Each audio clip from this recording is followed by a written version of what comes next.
For Winkler Flyers Under the Bucket, Josh Beauchemin with us today. Josh, welcome here. Thanks for having me. We're glad you could make it. You hail from Chênes, Manitoba. Can you talk about how similar is Chênes than Winkler? Is it kind of the same, very different? Definitely a lot smaller, but yeah, honestly, I'd say it's pretty different. Pretty different. So now you're billeting over in Morden. You're making the trip back and forth between Morden and Winkler all the time, living here in the Pembina Valley. How has that been something for you?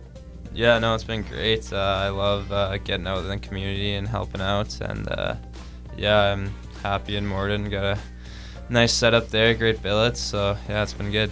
Awesome. And so you got an interesting position there at the Winkler Flyers where you get to play with a great group of guys, but also on your team you got your brother. Can you talk about being on the same team with a family member? Yeah, it's actually really cool.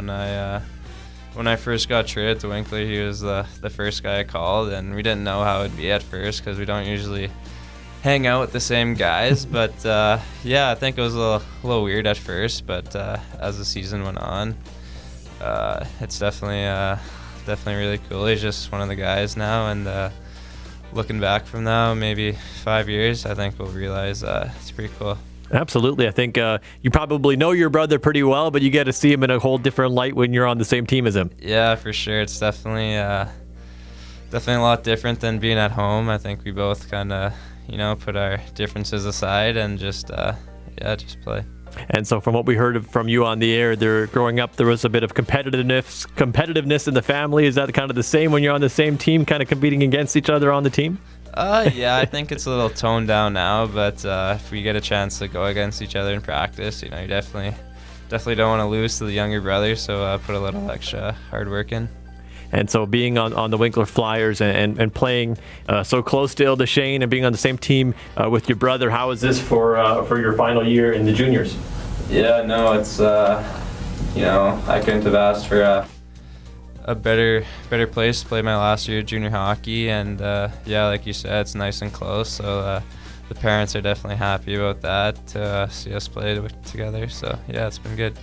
Awesome. And so when you're not playing hockey and when you're not at the rink practicing all the time, what kind of keeps you busy, Josh?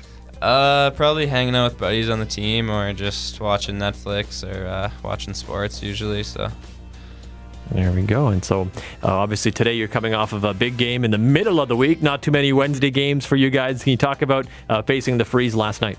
Yeah, no, definitely like playing on the weekday games. So a couple days off on the weekends always nice. But yeah, we were it was a big game for us, obviously dropping the last two against Weiwei. So yeah, we came out ready to play from puck drop and just played a full 60, and the offense was clicking. So. Yeah. And so after this big win today, going into the games this weekend, is it going to be something to stay focused and stay on your A game? Yeah, I think it's easy to get carried away after a 7-2 victory. So we just got to, stick to the game plan, don't take anyone lightly, and it should be fine. And I guess that's why you're back on the ice practicing tonight. Yeah, exactly. Got to stay sharp. There we go. Well, thanks so much, Josh, for joining us today. Thanks for having me.